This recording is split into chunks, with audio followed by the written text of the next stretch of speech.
Hi, I'm Keenan Jacobs, and you're watching From the Cape with Bass, hosted by Daniel Peterson. Good day, everybody. We're here with great bass player Keenan Jacobs. Keenan, can you tell us what your first musical experience was? Firstly, thank you, Daniel, for having me on the show.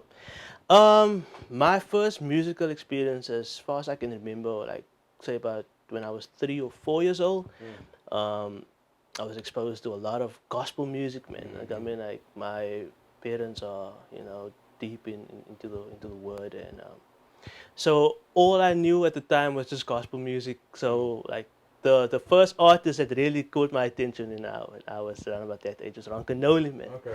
So I mean, like a whole lot of Ancient of Days and all that kind of stuff. So I mean, like I still listen to his music every now and then. Thank God for YouTube. You can go back and listen to some Uncle Ron.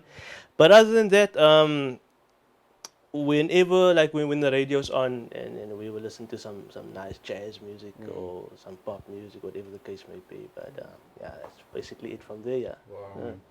Yeah. Keenan, can you tell me why you chose the bass guitar? Um, Going back to my parents, my mom is a huge Kenny G fan, and Okay. Okay. so there's one DVD that we have of Kenny G is I think it was in 1989.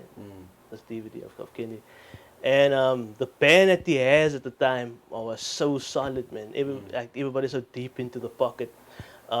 His bass player, Vale Johnson, which surprisingly a lot of people don't know who he is. He's the guy that got me into the bass.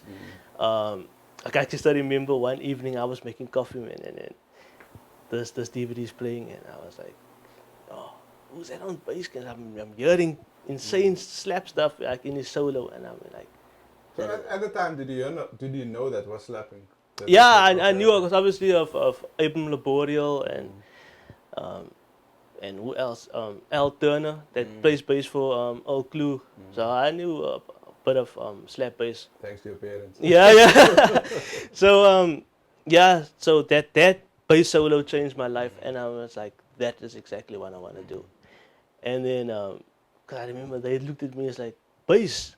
You want to play bass because I remember you wanted to play drums because I was inspired by guys like Chester Thompson and Yeah, yeah. Chris Coleman that played for New Breed at the time. Because I'm like, I want to be able to chop and do all those kind Yeah, of things. yeah. Until that bass solo, and that changed my life completely. And So Vale changed your whole yeah, yeah, yeah, outlook on life. yeah. So I was like 15 at the time um, Okay. when I heard that solo and then moved over to bass. Yeah, Wow, interesting, man. yeah. Tell me, do you have any musical education? Did you go for lessons after hearing that solo of Vale Johnson Yeah. and Abram Laboriel and Al Well, Turner? well, my pastor, he had this initiative of like um, wanting to start almost like a small music school kind of thing. Um, so that was around about 2008. Yeah, 2008. I can remember. Okay. So we had it at the church. So Daniel Rezant was one of the guys that did the bass lessons over there. So he showed me a few things on the bass, and I just kind of ran with it from there. Okay. So I'm very grateful for Daniel because I mean like all those kind of stuff like the basics.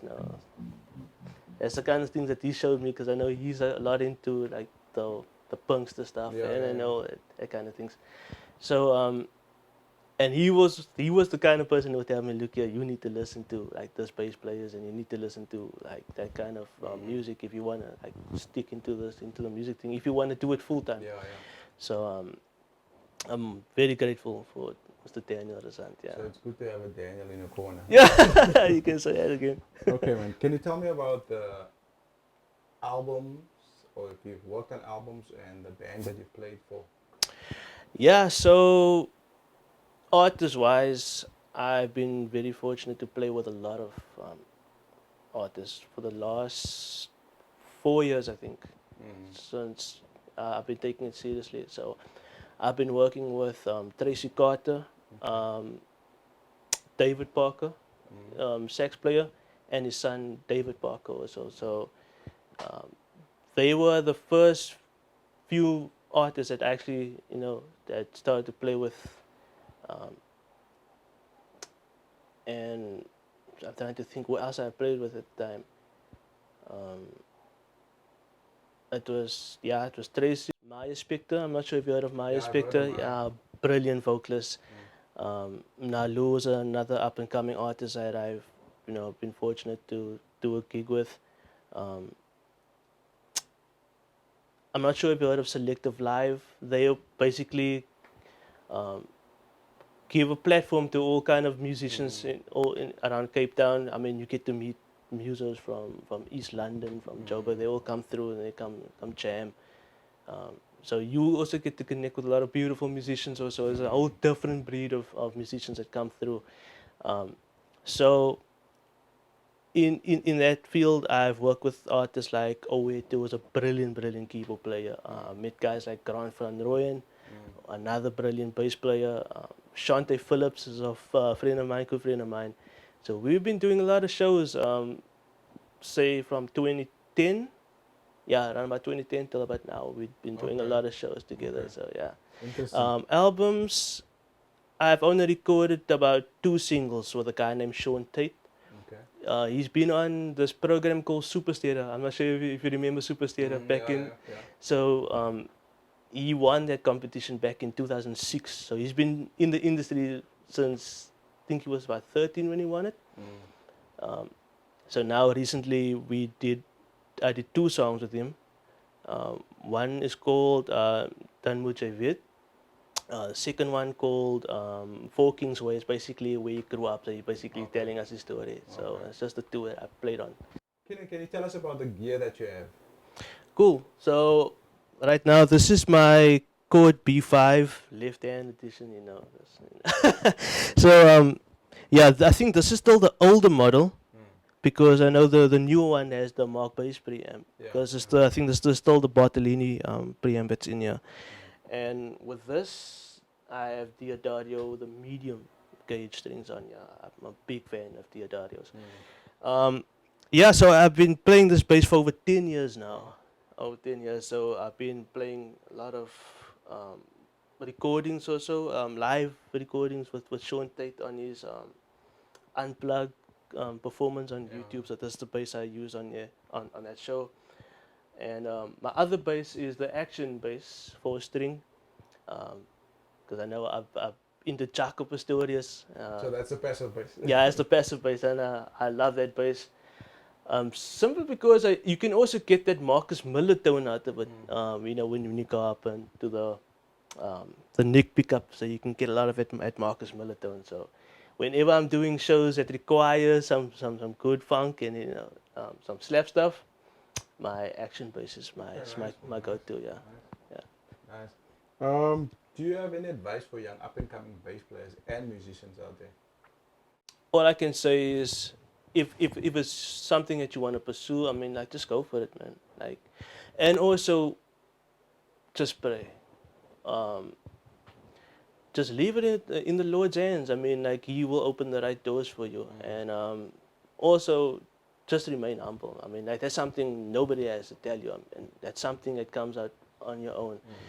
So yeah, just remain humble, and if you have a good attitude, 100% you're gonna get booked. That's one thing I've learned. Yeah, man. Keenan, thank you so much for your time and thank you for making time for me and from the Cape with Bass. Godspeed on your journey. Thank you. Thanks.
sharing this video with your fellow bass community.